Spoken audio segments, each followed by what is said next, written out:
wabarakatuh. Selamat pagi, kelas 10 TKJ 5. Waalaikumsalam warahmatullahi wabarakatuh. Alhamdulillah, terima kasih luar biasa pagi ini, Rek ya. Semoga kita dalam keadaan sehat selalu ya.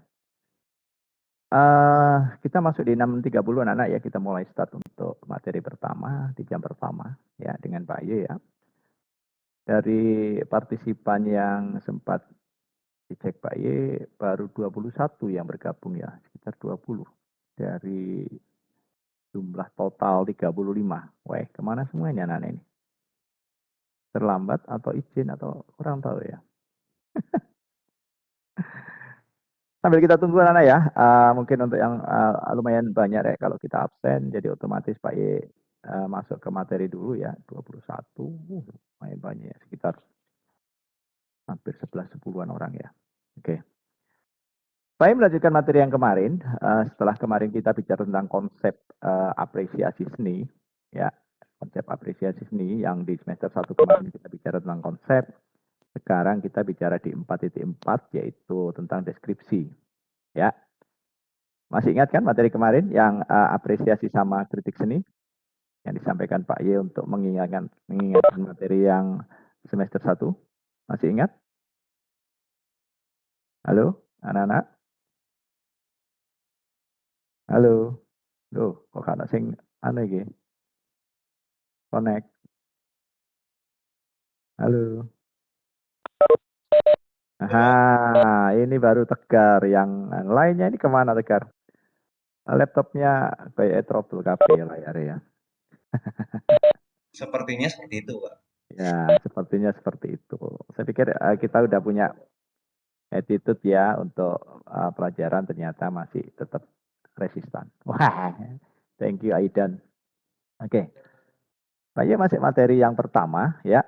Izin Pak Ye untuk share karena Pak Ye harus mengingatkan lagi supaya nanti nggak ketinggalan. Karena minggu depan kita masuk di materi yang berbeda yaitu kita bicara tentang setelah tugasmu yang Dena itu diposting, kita masuk di event organizer atau the committee. Kan gitu ya. Sekarang Pak ya hanya mengingatkan tentang apresiasi. Ya, yang pertama izin share. Apa sih kritik dan apresiasi itu? Jadi saya mengingatkan aja ya kemarin ya supaya nanti nggak lost gitu ya. Nah, jadi kita bicara tentang ini. Kalau di semester 1 kita memahami konsep, prosedur dan fungsi kritik dalam karya seni rupa, tapi di semester 2 kita sekarang prakteknya. Jadi membuat deskripsi. Membuat deskripsi karya seni rupa berdasarkan pengamatan dalam bentuk lisan atau tulisan. Ya, pengamatan. Kalau Anda nggak pengamatan, nggak ada objeknya, nggak bisa. Ya, baik itu secara virtual maupun langsung gitu ya. Anda harus punya bukti foto. Syaratnya kayak gitu. Apa sih kritik? Apa bedanya kritik dan apresiasi? Kemarin Pak sempat mengingatkan juga bahwa kritik adalah semacam kayak diskusi gitu ya, atau evaluasi gitu mengenai seni visual. Jadi seni visual itu yang bisa dilihat langsung oleh pandangan ya. Jadi kayak gitu ya. Kritikus biasanya mengkritik seni dalam konteks estetika atau teori keindahan. Nah ini biasanya perlu kedalaman. Kalau namanya konteks estetika itu berarti udah masuk kedalaman sebuah karya ya. Atau bicara tentang teori keindahan sebuah karya itu di mana.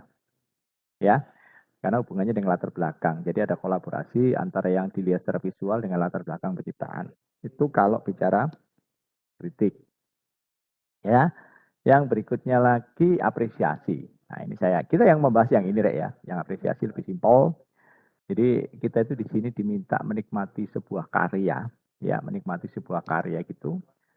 Sama artinya dengan menciptakan kembali, artinya ketika satu orang berkarya, kemudian Anda bercerita, Anda responsif, Anda mengalami apresiasi, itu semacam kayak di copy paste gitu ya, sebuah karya itu ya. Nah, kegiatan apresiasi seni berarti upaya memahami berbagai hasil seni dengan segala permasalahannya serta menjadi lebih peka terhadap nilai-nilai estetika yang terkandung dalamnya. Yang kemarin disampaikan Pak E ya. Jadi kita melatih rasa di apresiasi ini supaya kepekaan kita terhadap sesuatu yang berhubungan dengan responsif atau hal-hal baik atau hal-hal benar itu akan masuk. Itu akan ada di penilaian apresiasi nanti. Oke. Kemudian fungsi. Nah, kemarin yang sampaikan juga Tujuannya itu apa sih? Fungsi apresiasi dan kritik seni itu meningkatkan kecintaan kita atau memberi penghargaan pada karya orang lain.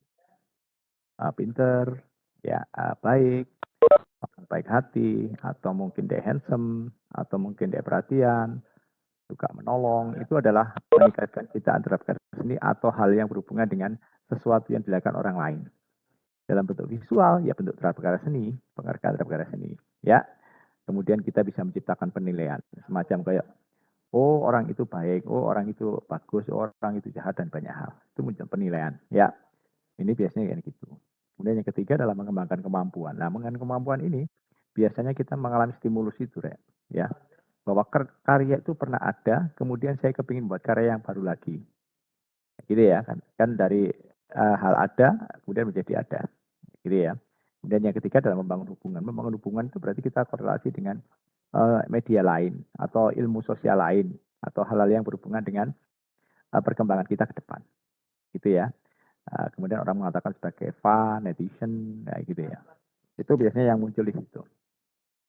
Kemudian ada tujuan apresiasi dan seni dan kritik seni adalah memperkenalkan atau mempublikasikan karya seni tersebut agar karya dapat dinikmati oleh publik atau masyarakat. Yang tujuan apresiasi itu, ya, serta maksud tujuannya tersampaikan.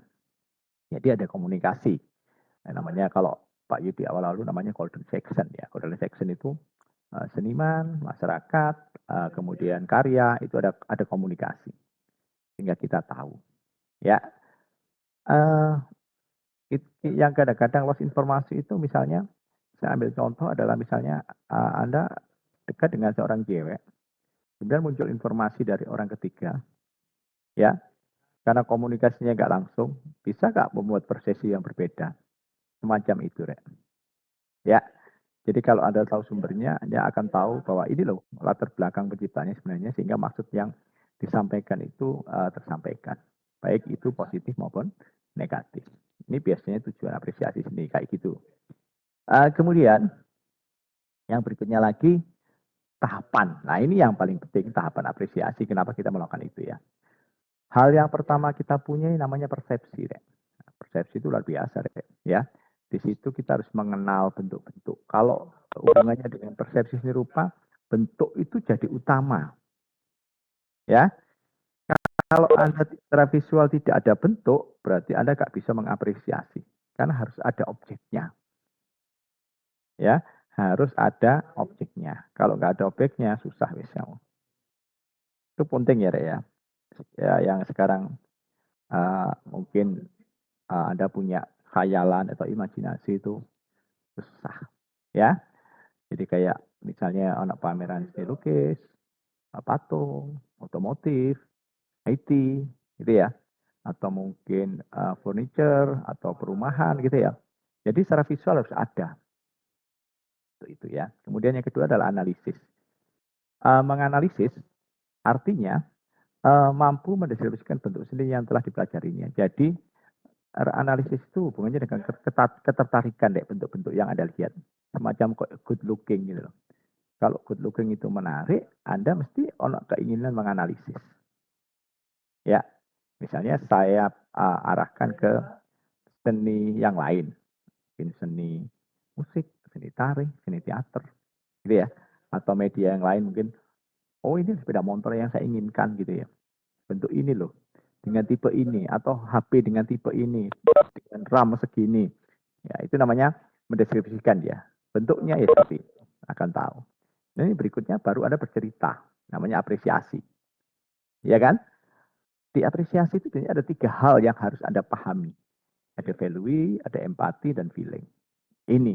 Tapi Anda nggak nyadari bahwa Anda melakukan itu perlahan gitu ya. Yang pertama adalah nilai membuat elemen perimbangan yang membawa ide-ide baru. Jadi ada desain baru, hal baru, kelebihan baru secara konten atau mungkin secara perform ya. Itu mengandung nilai-nilai sehingga punya daya tarik. Ya. Oke itu. Ya, jelas ya. Yang kedua adalah empati. Di empati itu kadang-kadang hubungannya dengan kepekaan tadi. Kalau kita nggak latih, kita nggak punya rasa. Ya apa sih bentuk yang indah kita kalau beli misalnya kita mau pakai baju kemudian ngepas-ngepas ya apa sih atau kita beli kita punya karakter gaya ya apa sih kayak gitu deh. Ya, itu empati itu hubungannya dengan respon ya. Respon afektif itu kalau dalam sebuah penghargaan karya itu kita punya bahasa yang sopan santun, gestur yang baik, ucapan yang baik, ya gitu ya, supaya nanti secara keilmuan kita dapat. Karena keilmuan itu semacam kayak kompleks, ya, kompleks sekali. Nah ini ya. Jadi sisi empati itu semacam itu, ya. Kalau kita pelajari memang kita nggak merasakan itu, tapi sebenarnya ada. Kemudian pengaruhnya lagi adalah pada distress emosional orang lain. Apa distress itu, ya? Emosional aja jelas tahu ya. Semacam distress itu semacam respon emosional secara fisik gitu ya terhadap peristiwa yang dinilai menekan, mengancam gitu, semacam mempengaruhi Anda gitu ya. Bagi individu, Anda mengalami distress gitu, otomatis kepingin nangis, kepingin tertawa, kepingin respect, tepuk tangan, ya. Tapi kadang-kadang orang kalau dalam posisi distress itu kan posisi semacam kayak negatif ya. Nah, distress itu semacam kayak negatif gitu, distress itu mempengaruhi, ya. Sisi kalau orang distress itu yang paling gampang itu tanda-tanda mengalami distress emosional, misalnya ada gejala depresi atau insecure atau kecemasan. Itu biasanya kayak gitu ya, pada emosional yang lain ya. Nah, jadi semacam Anda gelisah kalau Anda nggak punya empati pada orang lain, kemudian orang lain mengalami tekanan, nah, posisi itu. Ya, jadi Anda respect pada orang-orang kayak gitu sehingga membantu untuk motivasi. Termasuk kemampuan untuk merasakan keadaan emosional orang lain, mencoba simpatik ya dan mencoba menyelesaikan masalah dan mengambil perspektif orang lain. Nah, kayak gitu deh, kita membantu memecahkan masalah dan kita mengambil pengalaman atau sudut pandang. Perspektif itu sudut pandang ya. Orang lain sebagai ukuran bahwa itu nggak akan dilakukan. Nah, itu. Yang berikutnya adalah feeling. Feeling itu semacam rasa yang harus kita punya ya, baik substansi fisik maupun sentuhan melalui pengalaman gitu ya. Jadi kok tepuk tangan gitu ya, atau bentuk gerakan tangan yang I love you gini ya, atau dada itu semacam substansi fisik sentuhan deh, bahwa kita itu respect ya dari pengalaman itu. Oh ini orang baik, ini kayak gitu ya. Jadi ada perasaan komunikasi yang jalan namanya perasaan kehangatan. Kalau pakai bahasa Pak itu perasaan kehangatan, gitu ya. Jadi kita respon baik pada sesama kelas atau karya-karya orang. Nah ini tahapan apresiasi, sehingga kita mengapresiasi itu ada 3 hal yang sebenarnya kita dapat ya. Jadi value, empati, feeling, tapi nggak kita sadari. Itu kalau terus-menerus ya, Anda terlatih, jadi terbiasa, jadi nyaman aja. Jadi nggak terbebani ya. Nah ini sebenarnya kalau kita bicara konsep ya. Nah kita masuk ke materi yang sebenarnya di 4.4 yaitu apresiasi. Cara deskripsi kan kita lisan atau tulisan ya, kalau di 4.4 ya. Kita pakai tulisan. Jadi kalau kita mengapresiasi sebuah karya itu minimal harus ada karya. Baik 2 dimensi maupun 3 dimensi. Harus. Kalau itu nggak bisa ya, kita berimajinasi, orang lain suruh mengikuti imajinasi kita nggak bisa. Oke, paham ya? Oke. Yang pertama, setelah ada objeknya, Anda harus punya kurikulum vitae atau data. Data ya, penting. Kalau enggak, Anda nggak bisa. Jadi, saya ambil karyanya Mona Lisa, Leonardo da Vinci, yang dibuat tahun 1503-1550, ya prosesnya ya, dilanjutkan tahun 1900 ya. Medianya cat minyak di atas kayu poplar, ya, ukurannya 77, mediumnya populus atau rakyat. Kenapa dikatakan sebagai populus atau rakyat? Gitu ya, saya bicara sedikit tentang kurikulum vitae Leonardo. Ini seorang seniman Itali. Dia juga seorang arsitek, seorang filsuf, seorang penulis, ya, seorang pematung. Jadi dia pun multi talent gitu ya, orang yang punya kemampuan. Kalau orang di pinter bahasa itu namanya orang polyglot gitu ya. Polyglot itu kan dia menguasai beberapa keterampilan bahasa gitu ya. Tapi kalau di seniman itu dia orang seniman yang dianggap punya kemampuan luar biasa atas rata-rata. Nah, seorang Leonardo da Vinci ini adalah orang yang pertama membuat zaman Renaissance. Zaman Renaissance itu sebelum zaman modern itu akan muncul zaman namanya klasik. Ya, klasik itu zaman di mana waktu itu karya-karya seni rupa itu banyak dikuasai oleh orang-orang istana, ya. dan orang-orang gereja. Sehingga objek-objeknya itu kecenderungan adalah terbelakang objek-objek yang ada di dalam gedung atau interior. Dan kecenderungan objeknya statis. Tidak ada komunikasi, ya kaku gitu ya. Bentuknya realis sama. Ya. Kemudian kenapa kemudian muncul zaman neoklasik? Neoklasik itu zaman semacam mendekati Renaissance. Dia mengubah zaman itu menjadi pemberontakan sehingga seniman-seniman rakyat jelata itu boleh untuk berkarya.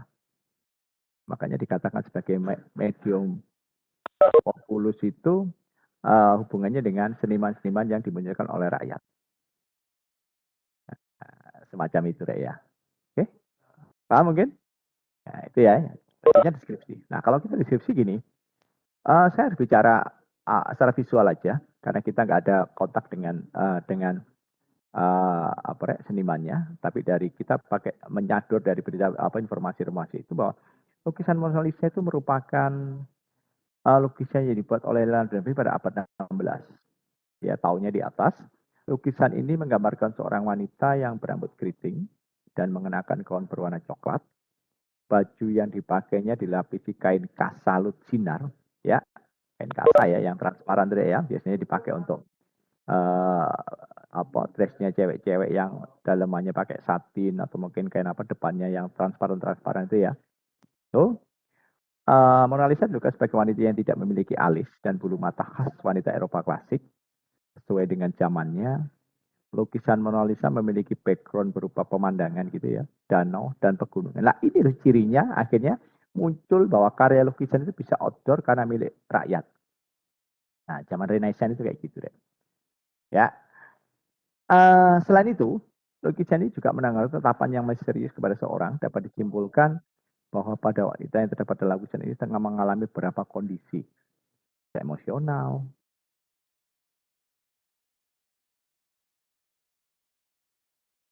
akan sebuah karya. Pertanyaannya adalah gini, Pak, kalau kita mengapresiasi sesuai dengan pilihan kita, atau mungkin apa yang kita sukai hubungannya dengan karya seni boleh. Ya, karena seni rupa dua dimensi banyak, ya. Tidak hanya lukisan, bisa ilustrasi, bisa anime, gitu ya, bisa kartun, ya, mungkin bisa teater, ya, bisa drama, bisa film, bisa musik, banyak ya. Nah, kayak gitu deh, hubungannya dengan itu. Nah, karena kita belajar dari seni budaya, mau nggak mau kita berhubungan dengan itu. Kalau saya mau apresiasi otomotif, Pak, kita sempitkan menjadi karya-karya yang hubungannya dengan seni rupa. Misalnya, saya ambil contoh misalnya, saya penggemar K-pop, Pak. Nah, tahu K-pop ya? Kalau saya tahu K-pop mesti apa? Jungkook, wah Jungkook tahu ya, Jungkook tahu ya anak ya, yang uh, cewek-cewek itu mesti penggemar itu, BTS. Nah, kita bicara BTS ya.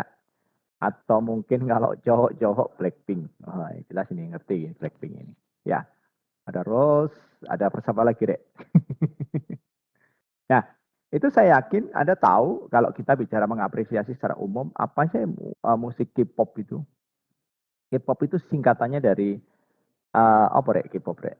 Korean pop gitu ya. Musik pop yang ada di Korea. Makanya dinamakan K-pop. Lahir dari gabungan antara musik hip hop. Tahu hip hop ya, Rek ya? Pernah menangi zaman hip hop nggak? Hip hop nggak? Ya, kemudian ada electric dance gitu yang berbau cek cek cek cek cek kayak gitu, kayak yang di klub-klub malam atau diskotik itu kan ada disko kayak gitu ya. Kemudian campuran antara jazz dan rock, gabungan kayak gitu. K-pop muncul sebagai ciri khas uh, musiknya orang Korea. Ya, mereka tampilannya sempurna gitu ya. Jadi sempurna artinya secara fisik oke, secara custom juga oke.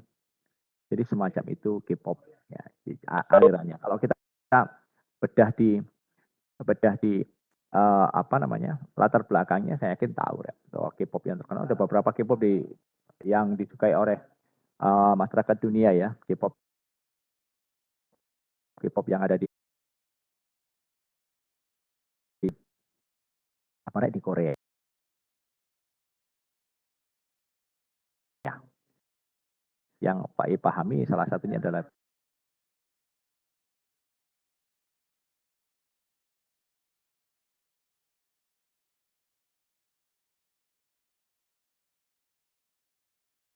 dan Blackpink. Akhirnya support genre ya, subgenre yang memang yang berasal dari Korea Selatan sendiri, gabungan dari itu ya. Ya, K-pop gitu Pak. K-pop dan K-drama itu ya sama kayak drakor itu ya. Drama Korea itu merupakan dua bagian yang tak terpisahkan dari gelombang Korea saat ini di berbagai negara di dunia. Itu mempengaruhi ya. Jadi kalau saya bicara drama ya K-drama itu ya. Korea drama itu ya. Nah ini cewek-cewek biasanya. Ya banyak biasanya kalau apa di K-pop itu memang mereka biasa mengatakan sebagai boy band sama girl band gitu ya, yang banyak main vokal, banyak main alat musik, namanya K-pop. Gitu. Biasanya alat apa sih digunakan biasanya untuk mereka itu ya standar lah, ada gitar lah gitu ya, ada drum ya, ada apa hubungannya dengan alat-alat musik yang mungkin ciri khas sebagai yang dipakai-pakai mereka itu ya, keyboard, flute, mungkin grand piano, tergantung pada konsep cara bermusiknya. Itu kita kalau apresiasi K-pop. Ya, paham? Kira-kira? Nah, gabungan mungkin musik dansa kan ada dance-nya juga ya, mungkin mereka juga gabungkan antara R&B juga masuk ke sana gitu ya. Ya, musik klasik mungkin juga gitu, jazz dan lain-lain. Itu masuk dalam K-pop sekarang. Itu apresiasi. Selain ada rupa, ada musik. Karyamu apa kira-kira? Yang kira-kira hubungannya dengan apresiasi yang kamu sukai? Drama? Drama Korea mungkin?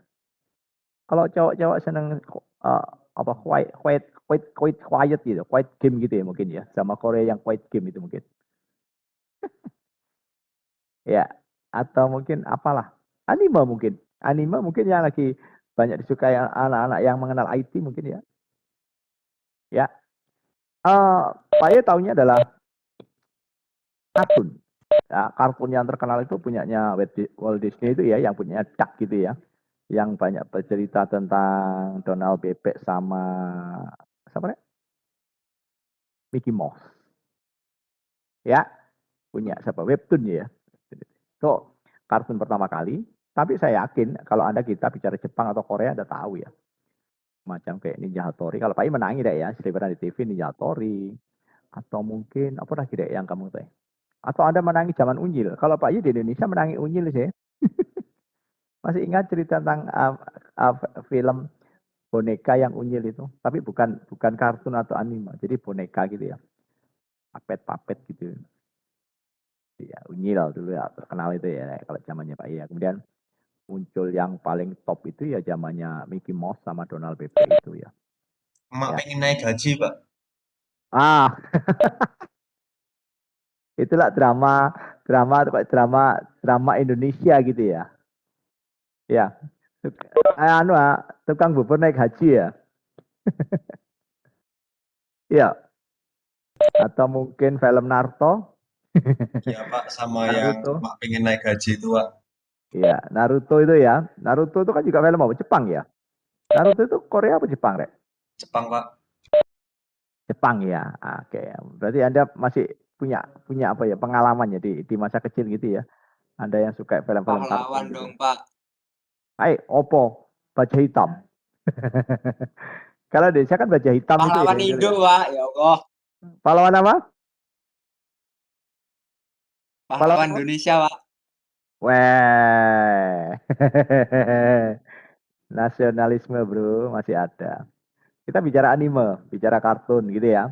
Kalau pahlawan Indonesia mungkin aja bisa cerita ya. Kalau zaman dahulu pahlawan Indonesia itu diwujudkan dalam bentuk cerita komik ya. Apa fabel gitu ya. Cerita komik, cerita rakyat gitu ya. Semacam komik-komik dulu ada Rek. Jadi misalnya cerita tentang Diponegoro, Gunung Suropati gitu ya. Atau mungkin cerita-cerita apalagi Rek, Panglima Sudirman ya. Atau kalau di film-film itu G30 SPKI gitu ya. Itu yang muncul kalau pahlawan-pahlawan dulu di Indonesia itu dalam bentuk sebuah karya semacam itu kalau kita apresiasi itu ya. Terus film-film apa lagi deh yang di Indonesia cerita tentang pahlawan itu ya? Ada nggak? Film rakyat mungkin ya, kalangan Joko Sembung gitu ya, atau mungkin cerita silat itu yang punyanya Teguh itu. Pernah dengar nggak? Pernah baca nggak? Ya, jadi kalau zamannya Pak E kayak gitu deh ya.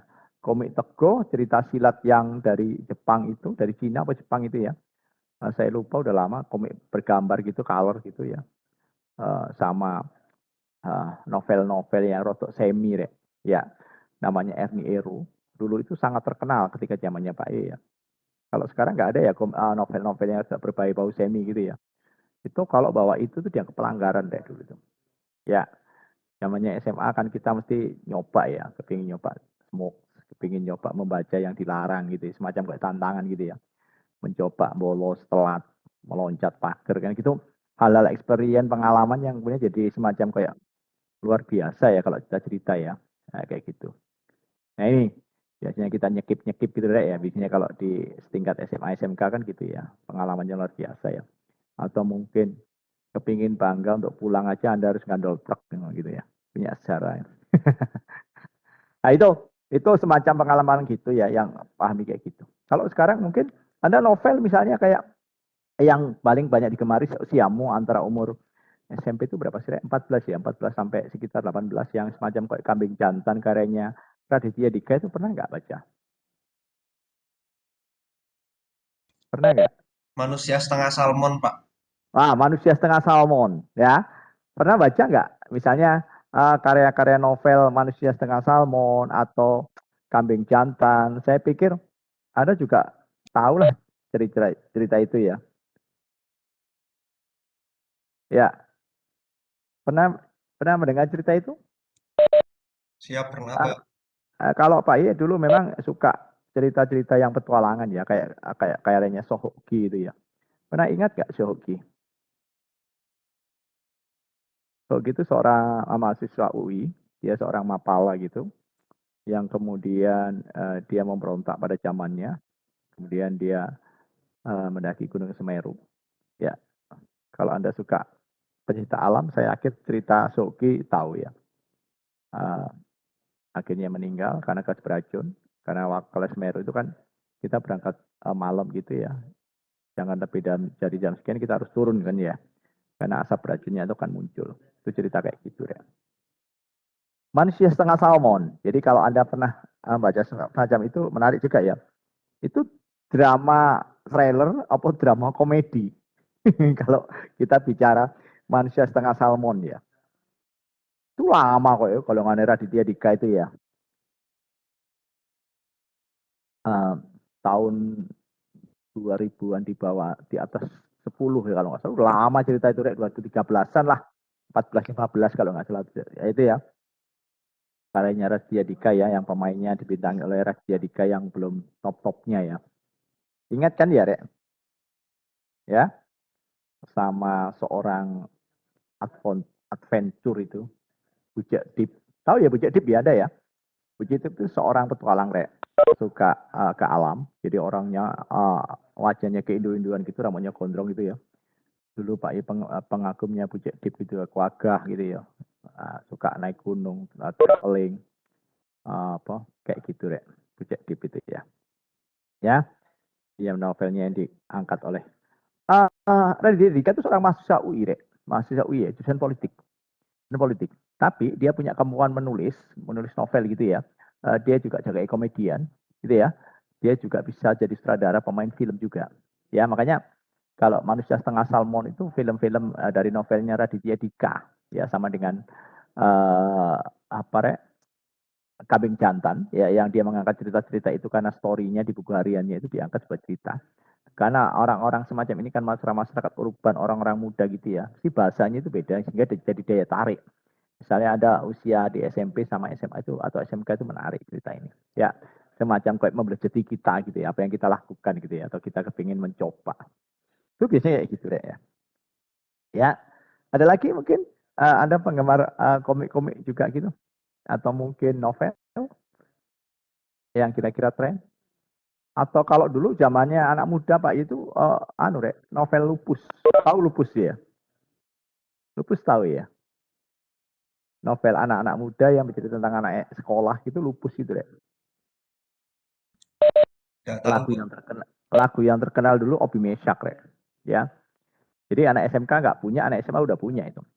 Kisah kasih di sekolah takkan ku lupa masa-masa ya kayak gitu ya. Masih ingat Obi Meshak itu terkenal ya kalau dulu ya. Kalau cerita tentang itu kita biasanya cover lagu itu karena kita mungkin lagi dekat dengan cewek ya, gitu atau sebaliknya cewek dengan itu semacam cerita itu. Ya. Nah, ayo sekarang gantian cerita kalau kita mengapresiasi secara umum apa sih? Wah ini dek pertanyaannya wah ini saya tak wocoi. Oncam-oncam, oh oncam-oncam ini. Ah kita sinyalnya jelek, ah kita nak kelas mana? Loh, permisi Pak izin kamar mandi, oke. Tipe garak kita Pak izin kamar mandi, oke.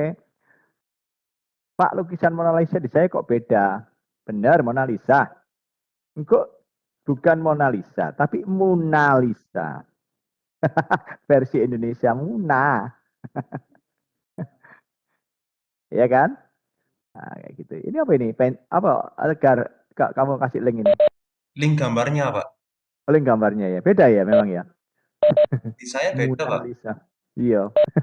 Memang kayak gitu, Rek. Banyak banyak apa gambar yang Mona Lisa itu tidak sesuai aslinya. Banyak yang diedit gitu ya. Warnanya, cahayanya banyak hal ya. Gimana punyamu? Mona Lisanya. Wah, ini ini khas Meksiko, Gar. Itu Meksiko itu Mona Lisa dari Meksiko itu. Beda, Pak. Beda. Mak pengen naik gaji cerita ya. Oke. Sik, tak absen di sik. Ini kok kayak sudah 34 ya. Yang nggak masuk siapa ini, Rek? Absen satu, Agita. Ada Agita? Saya, Pak. Oh, Agita ada ya. Aidan? Aidan ada? Aidan? Nah, ini kemana Aidan nih, Rek? Aidan belum bergabung ya. Terus Aisyah Nurul? Ada Aisyah Nurul? Hadir, Pak. Oke, Aisyah Huriyah ada. Terus nomor 5 ini Anis Ariska. Anis Ariska ada? Ada. Oke, Arif Asyam, oh ada. Kemudian 7 itu Astridia. Ada? Astridia. Ada Astridia. Gak ada ya. Ayu Wulandari. Hadir, Pak. Oh ada ya. Oke, Daniel. Hadir, Pak. Oke, kemudian Davina. Ya, Pak. Oh, nomornya acak rek nggak urut, jadi susah Pak ya. Davina ada ya. Deva ada ya. Oh Deva ada. Kemudian Pak, saya hadir, Pak. Ya siap. Aidan, Pak. Aidan hadir ya. Oh, Hadir, kamu Pak. tidur Adan? Tidur Adan? Enggak, Pak. Tadi habis dari kamar mandi, Pak. Oh, kecuali Astridia ya, belum ada informasi ya. Devani ada? Devani? Halo Devani. Oh, Devani belum hadir, belum bergabung. Devani lagi kesusahan sinyalnya, Pak. Ini tadi katanya info Oh, saya nyari wifi katanya. oke, siap infonya. Terima kasih ya. Eh, Maaf, Pak. Saya Astridia hadir, Pak. oke, Astridia hadir ya. Iya, Pak. 7, tak golek street kondit masuk. Oke. Ini sinyal nomor 12 ini. Kemudian Fadilatus. Hadir, Masuk Pak. Fadilatus. Oke. Guntur. Hadir, Pak. Helma. Helma. Siap hadir, Pak. Oke. Iswa Yudi. Halo Iswa Yudi. Kemana Iswa Yudi? Hadir, Pak. Halo. Oh, Halo, siap, Pak. siap. Hadir. Ya. Jadi kalau kesulitan di mic, ya, WA, apa namanya? Pakai note aja ya. Iwang, ada Iwang? Ada, Pak. Oke. Jidan? Jidan ada? Saya, Pak. Oke. Miratus? Hadir, Pak. Oke. Mirsa sama Mirsam ada nggak? Nomor 20, 21 ini. Hah? Mirsam ada, Mirsa ada. Oke. Kemudian dua-dua yang Muhammad Akbar. Hadir, Pak. Oke, 23, 24 ada. 25 Muhammad Ilham. Ada Muhammad Ilham? Halo, Muhammad Ilham. Nggak ada ya. Muhammad Raihan ada. Nabila Hadir, ada. Nggih, Novi Ratna. Novi Ratna ada? Hadir, Pak. Oke, Nuril Nur Hidayah. Hadir, Pak. Oke, Rafif. Ada Rafif? Oke, Cinta juga ada. Tangguh juga ada. Tegar? Tegar ada Tegar? Ada, Pak. Ada ya Tegar ya. Kemudian Widian ada. Yani ada. Jadi yang belum bergabung ada 2 orang ya. Yang pertama 12 itu karena Devani karena sinyal. Yang 25 Ilham tanpa keterangan ya. Dari total yang masuk sudah 34, berarti dari total 35. Oke. Jadi nggak ada masalah ya dengan yang 12 ya, karena sinyal. Hanya Ilham aja yang nggak masuk Rek ya. Ada keterangan itu, Ilham? Siap, masih belum, Pak. Tanpa ada keterangan ya. Susah yang punya cewek Rek, kalau di ghosting terus kayak gitu. Oke Rek, ada materi lagi yang kira-kira mau dibahas, diapresiasi, drama mungkin? Kita masih punya waktu 9 menit lah kita bicara. Ada Rek?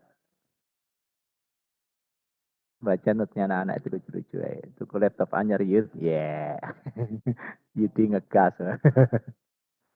Wes bolak-balik miku ngedeni gak metu suarane.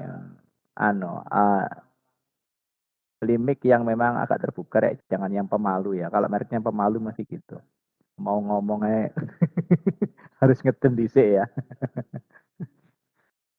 Tuku laptop anyar yud. Iya, masamu duit kari ngeruk piye. Ija laptopku piye yud. Oke, kita bahas lagi Rek. Selain novel apa lagi Rek? Kira-kira Rek. Anime mungkin ya. Yang tadi kalau kita bicara kartun, anime itu semacam apa sih Rek? Anime kan sekarang dulu diciptakan di Jepang ya, kemudian sekarang banyak dipakai di Korea juga ya, gabungan dari perusahaan Jepang itu akan muncul anime-anime baru gitu ya. Ya, apa arti dari anime sendiri apa sih sebenarnya Rek kalau kita bicara anime gitu? Kita lewatkan manusia setengah salmon ya. Kita bicara anime sekarang. Animasi dan anime itu sama nggak Rek? Animasi dan anime itu sama nggak kira-kira Rek? Filmnya dari Malaysia itu, yang ngembar itu siapa namanya Rek? Upin Ipin, Pak. Upin Ipin itu termasuk film kartun apa anime? Kartun, Pak. Kartun, Pak. Kartun ya. Makanya itu, apa sih yang masuk dengan anime itu kadang-kadang kan kita harus menguati dulu ya pemahaman kita ya, karena kita terjebak pada itu Rek. Kalau Pak I mindsetnya dulu di kartun, ya. Sebenarnya kan sama-sama gambar bergerak ya, ya berbentuk dari sekumpulan objek yang disusun gitu ya, kayak dulu kalau Pak I pakai 3D buat kok Indosiar gitu ya, kalau sekolah gitu buat Indosiar gitu, ikannya bergerak itu kan kita harus membuat beberapa gambar gitu ya, kemudian bergerak kayak gitu. Nah, cirinya memang kalau kartun itu memang sama-sama gambar bercerita, tapi kalau kartun itu kecenderungan mesti ada humornya ya. Tapi kalau animasi itu kecenderungan semacam kayak ono cerita yang romantis gitu ya. Terus kadang-kadang menimbulkan efek perasaan muncul gitu ya kalau anime ya. Karena ada kata-kata yang kadang-kadang menyentuh kalau di anime itu Rek. Ya, kayak gitu nggak cirinya kalau dalam sebuah cerita ya? Cirinya antara anime dan kartun gitu. Iya, baik pengamat kayak gitu ya Rek. Ya, jadi kecenderungan adalah film sinema sih, kalau sinematografi kayak gitu. Itu ciri khas yang sering kita tangkap kayak gitu Rek ya. Ya, apa Rek, sebuah perbedaan antara anime dan kartun. Kalau kita bicara anime dan animasi itu pemahamanmu ya apa Rek? Kata anime itu semacam kayak bahasa nickname gitu ya, kayak singkatan gitu ya. Kan basicnya kalau nggak salah dari animation gitu ya.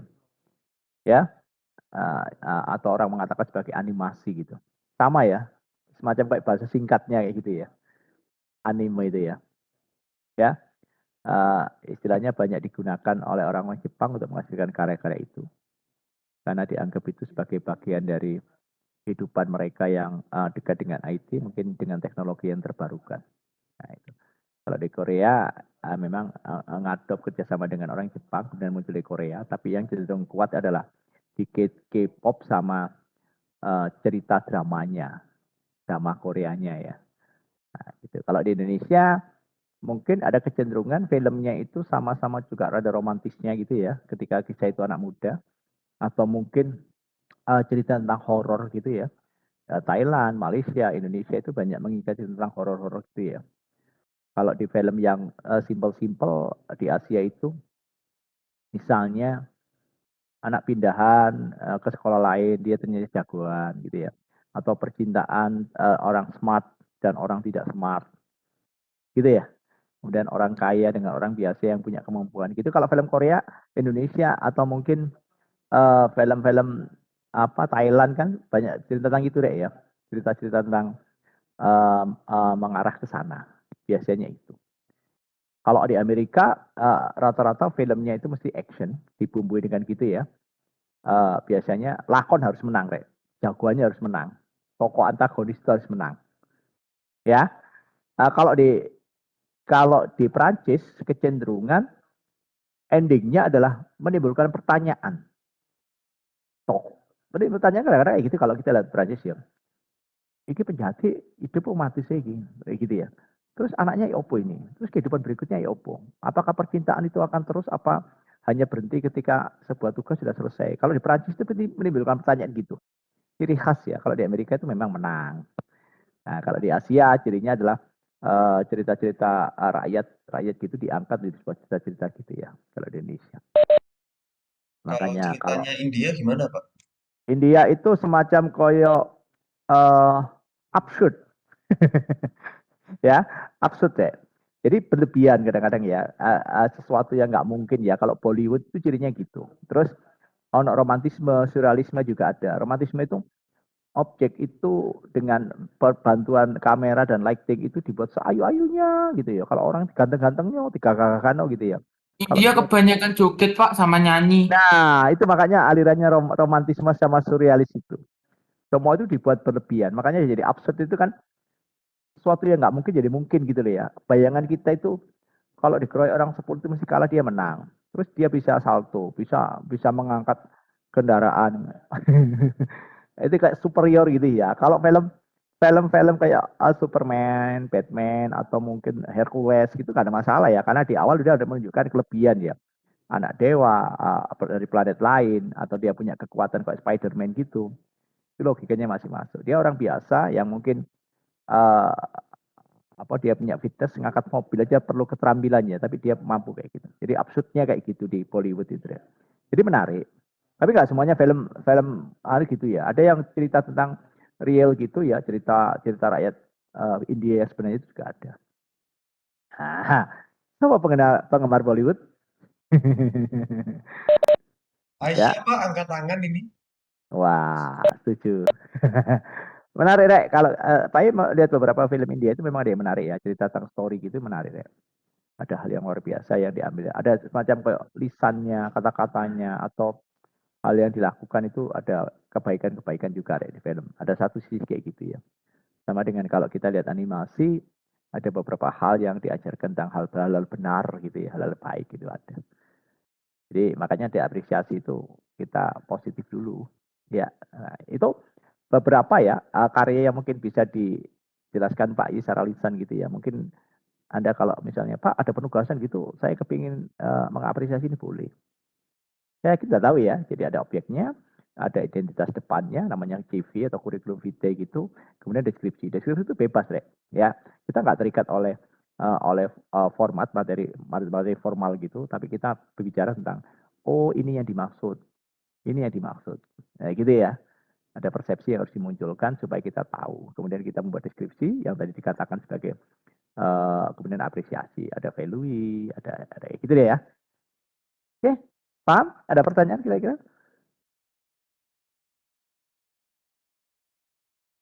Siap tidak Pak? Wah, nyaman ya materi ini ya. Minggu depan kita bicara tentang IO ya, di komite, jadi event organizer itu apa sih, Rek?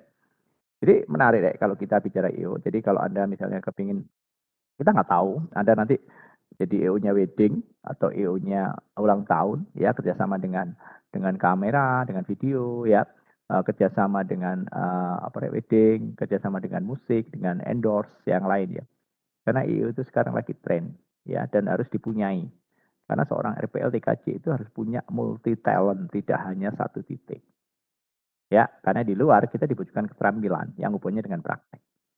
Ya, tidak hanya kita duduk manis, tapi kita juga harus bergerak.